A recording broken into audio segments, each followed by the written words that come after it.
आदरणीय डॉक्टर बसीराम जी और साथियों, आज हमारे लिए डालमिया ग्रुप निगोई के लिए बहुत ही सौभाग्य की बात है कि हमारे बीच में एक ऐसी विभूति जिन्होंने मतलब जिनके बारे में जो कहा जाए वो कम है, और आपके योगदान को देखते हुए सबसे पहले तो मैं बधाई दूंगा और अभिनंदन करूंगा डॉक्टर बसीराम जी का कि भारत सरकार ने आपको पद्म श्री से सम्मानित किया है। सब लोग करतल ध्वनि से डॉक्टर साहब का अभिनंदन करें, स्वागत करें। और डॉक्टर साहब किसी परिचय के मोहताज नहीं है, आप सभी जानते हैं। उत्तर भारत की दिशा और दशा, चाहे वो शुगर इंडस्ट्री हो चाहे वो किसान हो, उसको बदलने का काम डॉक्टर बसीराम जी ने किया है। आपने एक ऐसी वैरायटी, वंडर वैरायटी 00-238 जिसने किसान की और शुगर इंडस्ट्री का बिल्कुल आमूल-चूल परिवर्तन कर दिया, आप उसके जनक हैं, आप ही ने उस वैरायटी को निकाला है। हम सब आपको धन्यवाद देते हैं और बधाई देते हैं ऐसी वंडर वैरायटी निकालने की। और आज आप हमारे बीच में हैं और डॉक्टर साहब काफी बिजी शेड्यूल है। हमने आपसे काफी दिनों से हम लोग रिक्वेस्ट कर रहे थे कि आप कुछ समय हमारे ग्रुप के लिए कीजिए, और हमें खुशी है कि डॉक्टर साहब इस पर एग्री हो गए, तैयार हो गए, और 3 महीने में एक बार आप हमारे बीच में आया करेंगे और हमें मार्गदर्शन देंगे। तो इसके लिए मैं आपको धन्यवाद देता हूं और पूरी टीम की तरफ से धन्यवाद देता हूं, डालमिया ग्रुप की तरफ से, कि आपने हमारा अनुरोध स्वीकार किया है। अब क्योंकि डॉक्टर साहब हमारे बीच में हैं, तो आपका पूरा जीवन का जो अनुभव है, जो जीवन का सार है, उसका लाभ हमें उठाना है, चाहे फील्ड के कामों में हो, चाहे हमारे ये आज जो इंटरेक्टिव सेशन रहेगा। मैं इंटरेक्टिव सेशन कहूंगा प्रशिक्षण की बजाय, क्योंकि अगर ऐसी महान हस्ती हमारे बीच में है तो हमारा एक सौभाग्य है और हमें इसका पूरा फायदा उठाना चाहिए। आप लोगों के आए दिन फील्ड में कई सवाल होते होंगे, गन्ने से संबंधित, एग्रीकल्चर से रिलेटेड, किसान से संबंधित, तो आज आपको पूरा मौका मिलेगा। डॉक्टर साहब की बात तो हमें सुननी ही है, लेकिन हमें अगर आपके कोई सवाल है, किसी तरह की कोई जिज्ञासा है, आप उसको जरूर डॉक्टर साहब से पूछिए। और सबसे खुशी की बात है कि हर 3 महीने में डॉक्टर साहब हमारे बीच में एक बार आएंगे, एक दिन के लिए। तो आप आज जो रह जाता है कुछ, और कुछ ऐसे सवाल हो सकते हैं जो भविष्य में आएंगे, आप उनको नोट करते रहिए, तो दैट जब भी डॉक्टर साहब का विजिट बने आप हम लोग आपसे बात कर सकते हैं। बाकी जो गन्ने से संबंधित, कृषि से संबंधित काम है, उस पर तो डॉक्टर साहब एडवाइस करेंगे ही, लेकिन मैं चाहूंगा कि अभी भी 00-238 का मुकाबला कोई वैरायटी, कोई प्रजाति नहीं कर पा, चाहे वो पैदावार हो, चाहे पोलिंग गेन हो, रिकवरी। तो आप हमारे बीच में रहेंगे तो हम उम्मीद करते हैं कि हम इस वैरायटी को के जीवन काल को और बढ़ा पाएंगे, अगर हम इसका क्षेत्रफल भी मेंटेन कर पाएंगे। जैसे कुछ ऐसा एक डर का माहौल किसानों के बीच में पिछले 1-2 वर्षों में बना कि ये वैरायटी अब खत्म हो जाएगी, मेरा ऐसा मानना नहीं है। अगर हम लोग पूरी तत्परता से काम करें, बीज का चुनाव करें, पिक्चर गन्ना नहीं होना चाहिए इस वैरायटी में, और जो डॉक्टर साहब एडवाइस करें उसको फॉलो करेंगे, तो इस वैरायटी का जीवन काल को हम बढ़ा सकते हैं। ये वैरायटी स्वस्थ रह सकती है, और इसी में किसान की भलाई है, इसी में शुगर इंडस्ट्री की भलाई है, इसी में हम सबकी भलाई है। क्योंकि मैं दोबारा कहूंगा, इस वैरायटी का कोई मुकाबला नहीं है। तो हमें इस वैरायटी का एक परसेंटेज, मैंने अपनी टीम को कहा है कि इस वैरायटी को 55-60% से नीचे नहीं आने देना है। आप लोगों को बताया होगा कि 60% से नीचे हम इस वैरायटी को नहीं आने देना है। बाकी हमें दूसरी वैरायटी पाइपलाइन में जरूर रखनी चाहिए, क्योंकि मोनोकल्चर ठीक नहीं है, लेकिन हमें इस वैरायटी को 60% से नीचे नहीं लाना है, ये हमें मेंटेन करना है। इस सामने इसलिए इस बात को कह रहा हूँ कि आज पूरी टीम है हमारी फील्ड की, जो दिन रात फील्ड में किसानों के साथ रहती है। तो आप उसी दिशा में और इसी सोच के साथ आगे बढ़िए। और जो भी आपके सवाल हैं, जो भी कोई समस्या है, उसका समाधान करने के लिए डॉक्टर साहब हमारे बीच में हैं। और डॉक्टर साहब को मर्ज बताइए, इलाज आप बताएंगे, क्योंकि आपने ही उस वैरायटी को निकाला है और पूरी जानकारी डॉक्टर साहब को उस वैरायटी की है। इन्हीं शब्दों के साथ मैं एक बार डॉक्टर साहब का बहुत बहुत धन्यवाद देता हूँ, अभिनंदन करता हूँ और उम्मीद करता हूँ कि आप लोग भी डॉक्टर साहब के सानिध्य का पूरा लाभ उठाएंगे और जो भी सवाल आपके मन में है, जो भी जिज्ञासा है, उसको शांत करेंगे। धन्यवाद। सभी को नमस्कार।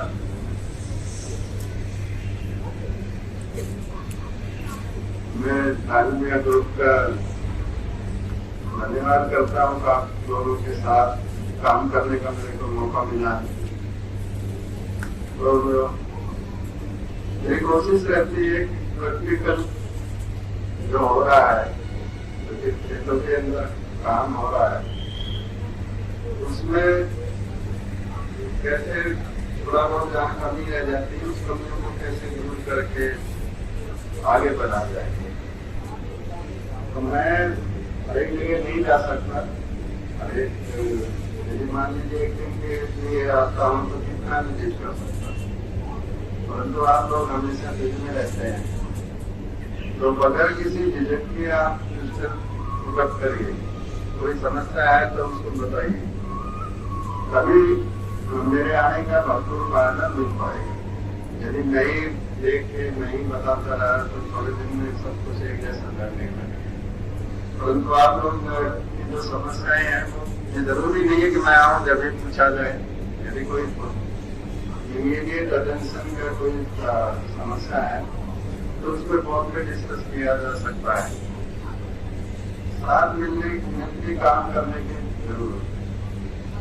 और तभी हमेशा यही कहता हूँ, ये मत सोचिए कि मैं आपकी कमियां बताने के लिए आया हूँ। सुधार तो करने के लिए मेरे को बुलाया गया, सुधार तो मैं बताऊंगा ही, वही मेरा काम। परंतु उसमें ये मत सोचिए कि आपकी कमियां बताना। आप लोग भी चाहते हैं ना सुधार, और कोई चीज ठीक ढंग से नहीं हो रही तो उसको सही तरीके से करने का सभी का उद्देश्य होना चाहिए। तो आज थोड़ा एरिया देखा है, उसके अंदर जो कुछ समस्या दिखाई दे रही है, उसमें दो और एक मुख्य समस्या है। वाटर सोर्स के ऊपर एगमास भी दिखाई दिया, मौत भी दिखाई दिया। और 37-38 साल हो गए मेरे को करने के अंदर काम करते हुए। जितना भयंकर रूप तो बोरर का इस साल पश्चिम उत्तर प्रदेश में देखा है, वैसा कहीं नहीं, कभी भी नहीं देखा। मतलब मैं सोच भी नहीं सकता था कि बोरर कीड़े के कारण गन्ने की फसल को इतना नुकसान हो सकता है। 40% 50% इंसिडेंस कई फैक्ट्रियों में आम बात, कहीं कहीं 80% भी हो रहा है। एक क्लम्प के अंदर, एक ही खेत में एक ही क्लम्प के अंदर चारों पीढ़ियां देख सकते हैं। फर्स्ट से लेकर बहुत दूर तक का गन्ना आपको मिल जाएगा। इतना बुरा हाल है कई जगह पे। तो ऐसी स्थिति यहाँ नहीं आए, उसके लिए प्रिपरेशन करना बहुत जरूरी है। एक खेत देखा आज यहाँ भी देखा, जिसके अंदर के थोड़ा सा लेट डाला, मई के आखिर में उसमें डाला। उसमें जो सेकेंड फ्रूट है वो दिखाई दे रहा है, वो कम प्लांटिंग का फील्ड था। सेकेंड फ्रूट जब तक बड़ा हो गया, सेकेंड फ्रूट का इन्फेक्शन बहुत ज्यादा है। इसका मतलब इंसेक्ट है, जिसने दवाई सही डाल दी वो बच गया, जिसने नहीं डाली वहां लग गया। तो सही समय पे डालना बहुत जरूरी, दवाई को सही समय पे डालना बहुत जरूरी है। खाली दवा भी काम नहीं करेगी। जैसे बहुत दवाई डाली, दोनों बार लोगों ने कोरोजन डाला और दुकानदारों की दुकानें खाली कर दी, इतना केमिकल डाला है इसका अंदर। सिर्फ दवाई से भी काम नहीं चलेगा, इंटीग्रेटेड अप्रोच अपनानी चाहिए इसके लिए। अभी जितना भी एगमास दिखाई दे रहा है या मौत दिखाई दे रहा है, इन दोनों को खत्म करना बहुत जरूरी है। किसानों को बताइए कि मौत दिख रहा है। वैसे अब टुवर्ड्स एंड है, जो फर्स्ट जो है वो खत्म होने वाला है, मौत का पीरियड उसका खत्म होने वाला है। कुछ दिन और दिखाई देगा, उसके बाद नहीं दिखाई देगा। तो जो भी है उसको सुबह जनरली ये ज्यादा नहीं उड़ पाता, तो सुबह सुबह किसान खेत में जाए, जहाँ भी दिखाई दे उसको गाड़ी बजा के मार दे। ये भी बाप ने बड़ी से राम बताना मार दे। दूसरा जो एक मासिज है, उन पत्रों को तोड़ लीजिए, कैसे बाहर निकालिए, तो धारे में चला सकता है, अदरवाइज कहीं दबा लीजिए मिट्टी के नीचे। तो ये जो है फर्स्ट फ्रूट के लिए ये सबसे कारगर तरीका है।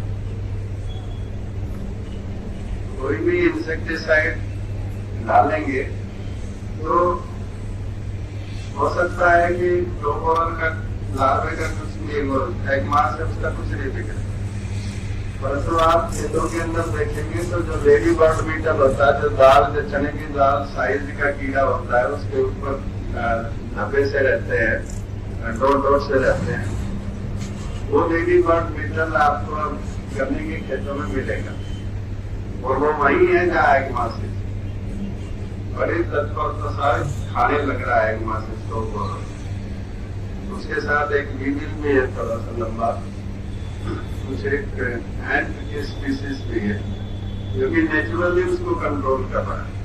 यदि आपने दवा का छिड़काव कर दिया कोई भी तो सबसे पहले वो मरेंगे और उनकी जो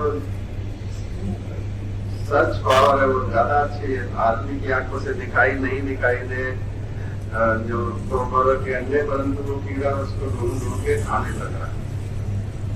तो अभी दवाई डालने की जरूरत नहीं है, अभी उसको मैकेनिकल कंट्रोल की जरूरत है। जिस पत्ते के ऊपर अंडे दिखाई दे रहे हैं अंडे तोड़ के निकाल दें और जो मौत दिखाई देता है तो उसको मार दिया जाए। तो ये सबसे कारगर तरीका उसका होगा। इतना करने के बावजूद भी कुछ एस्केप होगा, यानी कि फर्स्ट फ्रूट का इंसिडेंस दिखाई देगा, जो कि 15 अप्रैल तक यदि एक बार उसमें घूम के देख लिया जाए खेत में लाइन वाइज, तो जिस भी सूट में दिखाई दे रहा है उसको काट के वो सूट बाहर निकाल। फर्स्ट फ्रूट का तो मैकेनिकल कंट्रोल बहुत ही इफेक्टिव होगा। थोड़ा सा जमीन से नीचे खुरपी से या दराती से काट के उस सूट को चारे में चला सकते हैं, नहीं तो खेत से बाहर निकाल दे तो ज्यादा अच्छा रहेगा। यदि इतना काम कर दिया तो आगे जो इस साल है आप लोगों के एरिया में स्थिति की नाम मात्र का तो है, तो वही स्थिति बनी रहेगी। परंतु अभी इसको छोड़ दिया गया तो फिर इसके बढ़ने की पूरी संभावना है। जो वेदर फोरकास्ट है वो भी इस साल कम बारिश का है और बढ़ेगा टेम्परेचर। लास्ट ईयर से पहले लास्ट ईयर तो मार्च में बढ़ा था, इस साल तो फरवरी में ही बढ़ गया। इसीलिए फर्स्ट फ्रूट दिखाई भी बहुत ज्यादा दे रहा है एग मासिस वगैरह। तो इसको सिंसियरली लीजिए, सीरियसली लीजिए, इस पर काम कराइए, किसानों से कराइए काम। तो मई के अंदर दवा डालेंगे, जो भी 3 महीने के काम अरे वो दवाई डालिए। अभी कोरोजन है, परंतु लास्ट ईयर के एक्सपीरियंस को देखते हुए मेरा कोरोजन से विश्वास उठ गया।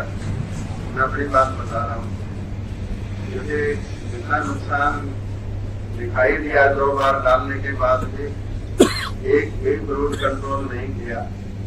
तो कोरोजन है, हेक्सास्टोप्रिन है, फर्टेरा है, वर्टाको है, एक वॉल्यूम फ्लेक्सिंग करके सिंजेंटा के वर्टाको का लिक्विड फॉर्मुलेशन निकाला है उन्होंने, एक GSP का हेलीप्रो है। तो कुछ किसानों के एक्सपीरियंस होंगे, कुछ आप लोगों के एक्सपीरियंस होंगे, जो ठीक लगे तो उस टाइम अप्रैल के आखिरी सप्ताह से मई के पहले सप्ताह के बीच में डलना चाहिए। परंतु यदि और भी स्पेसिफिक टाइम निकालना है तो इस पीरियड के अंदर, मान लीजिए अप्रैल के लास्ट वीक से मई के 15 मई तक, जब भी खेत के अंदर मौत दिखाई दे, डोगोर का मौत दिखाई दे, उस टाइम वो दवाई डालना चाहिए। पहले मौत दिखाई थी। पहली बार जब ऑब्जर्व करे खेत के अंदर मौत आ गया है तो उस टाइम डालेंगे तो बहुत ही ज्यादा इफेक्टिव होगा, क्योंकि टेम्परेचर के मौसम के बदलने के कारण हो सकता है एक वीक को पहले भी हो जाए, एक वीक को बाद में भी हो सकता है टाइम पीरियड। तो सबसे अच्छा टाइम वो होगा कि जब पहली बार मौत दिखाई थी उस टाइम इन दवाइयों में से कोई भी दवाई डालते, रूट में डालना है, चाहे वो दानेदार हो या लिक्विड फॉर्मुलेशन हो, छिड़काव नहीं करना है। स्प्रे करने से इफेक्टिवनेस नहीं होगा उसका, क्योंकि सिस्टमिक दवाई है, जड़ों से जाएगी, लोग के अंदर जमा होगी, वहां कीड़ा खाता है, कीड़ा खाने से पहले वहां दवाई होगी तो कीड़ा मर जाएगा, अदरवाइज नहीं मरेगा। आके मोटा होके थोड़ा सा नीचे आ जाता है, आपने देखा होगा टनल बना के नीचे की तरफ आ जाता है। जब वो नीचे आ जाता तो फिर नहीं बनता, फिर कितनी दवाई डालते रहिए, फिर तो उसको कितनी बन के बाहर निकलना ही निकलता है। तो शुरू के अंदर दवाई होगी उसमें तो वो मरेगा।